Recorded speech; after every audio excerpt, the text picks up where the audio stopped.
বাগেরহাট সদর উপজেলা ছাত্রলীগের সভাপতি জুয়েল হাসান সাদ্দাম ভাইয়ের স্ত্রী এবং সন্তানকে শেষবারের মতো দেখার জন্যও একবারও প্যারোলে মুক্তি দেওয়া হয় নাই।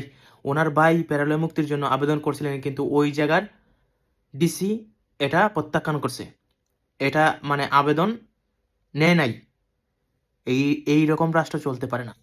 বাংলাদেশে যখন শেখ হাসিনার আমল ছিল তখন দেশদ্রোহী রাজাকার ওরাও ওদের আত্মীয় স্বজনকে দেখার জন্য প্যারোলে মুক্তি পেয়েছে এবং গিয়েছে, কিন্তু সাদ্দাম ভাইকে একবারও দেওয়া হয় নাই। ওনার স্ত্রী এবং সন্তানকে এক মুঠো মাটি দেওয়ার জন্য ওনাকে 1 মিনিটের জন্য মুক্তি দেওয়া হয় নাই। ওনার স্ত্রী এবং সন্তান লাশ গেছে জীবিত পিতার সাথে দেখা করতে, লাশ গেছে জীবিত স্বামীর সাথে দেখা করতে। কি কষ্ট, কি দুঃখ, কতটুকু পাথর চাপা দিলে বুকটা মানে শক্ত হবে। আপনি 2 সেকেন্ডের জন্য সাদ্দাম ভাইয়ের জায়গা নিয়ে আপনাকে অনুভব করেন, বুঝবেন যে কষ্ট কাকে বলে। সাদ্দাম ভাই বেঁচে থাকা দরকার। সাদ্দাম ভাই আপনি বেঁচে থাকেন, আপনার বাচ্চার জন্য, আপনার স্ত্রীর জন্য বেঁচে থাকেন, প্রতিশোধের জন্য বেঁচে থাকেন। এমনভাবে প্রতিশোধ নেওয়া হবে, ভয়ঙ্করভাবে প্রতিশোধ নেওয়া হবে। সাদ্দাম ভাইয়ের স্ত্রী এবং সন্তানকে যখন যশোর কারাগারে নেওয়া হলো, সাদ্দাম ভাইকে 2 মিনিট সময় দেওয়া হয়েছে। ওনার ভাই বলছিল 10টা মিনিট সময় দেওয়ার জন্য, কিন্তু 10 মিনিট সময় দেয় নাই, 2 মিনিট সময় দেওয়া হয়েছে। তখন সাদ্দাম ভাই বলছে 5 মিনিট সময় দেওয়ার জন্য, ওনার হাত করাটা খুলিয়ে দেওয়ার জন্য। কিন্তু পুলিশ কি বলছে যে 2 মিনিট সময় গড়ি ধরে দেখে রাখছে, যে 2টা মিনিট সময় দিছি দেখো। 2 মিনিট সময় দেওয়া হয়েছে তাকে। সে কি পালিয়ে যেত? 10টা মিনিট সময় দিলে, 5 মিনিট সময় দিলে কি পালিয়ে যেত?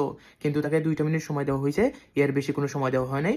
তখন পুলিশ বলছে যে সরকার সিসি ক্যামেরাতে দেখতেছে, সিসিটিভিতে দেখতেছে কি করতেছে না করতেছে, 2 মিনিট সময়ই তাদের উপরে চাপ আসবে। কিভাবে রাষ্ট্র চলতেছে। তখন সাদ্দাম ভাই ওনার স্ত্রীকে ধরে বলতেছে, আমি ভালো স্বামী হতে পারি নাই, আমি ভালো বাবা হতে পারি নাই। কি কষ্টটা পাইছে। কিন্তু অতীতে রাজাকারদেরকে যেভাবে ছাড় দেওয়া হয়েছে, রাজাকারদেরকে যেভাবে আপ্যায়ন করা হয়েছে, কি সুন্দর মতো নেওয়া হয়েছে কাঠগড়ায়, কি সুন্দর মতো নেওয়া হয়েছে বাসায়, কি সুন্দর মতো নেওয়া হয়েছে জেলে। ওদের উপরে একটা ফুলের টোকাও দিতে দেয় নাই শেখ হাসিনা প্রশাসন।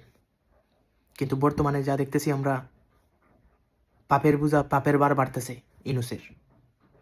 ইনুসের পাপের বার বাড়তেছে। ইনুস আজ হোক কাল হোক বাংলার মাটি থেকে উৎখান হবে। ইনুসের বিচারও বাংলার মাটিতে হবে, কিন্তু ইনুসের কবরস্থান বাংলার মাটিতে হবে না। বাংলাদেশে ইতিহাসে কি মানে পৃথিবীর ইতিহাসে এরকম ঘটনা ঘটে নাই আজ পর্যন্ত, যা এই ইনুস সরকারের আমলে ঘটতেছে। সাধারণ মানুষ থেকে ধরে কেউ শান্তিতে বসবাস করতে পারতেছে না।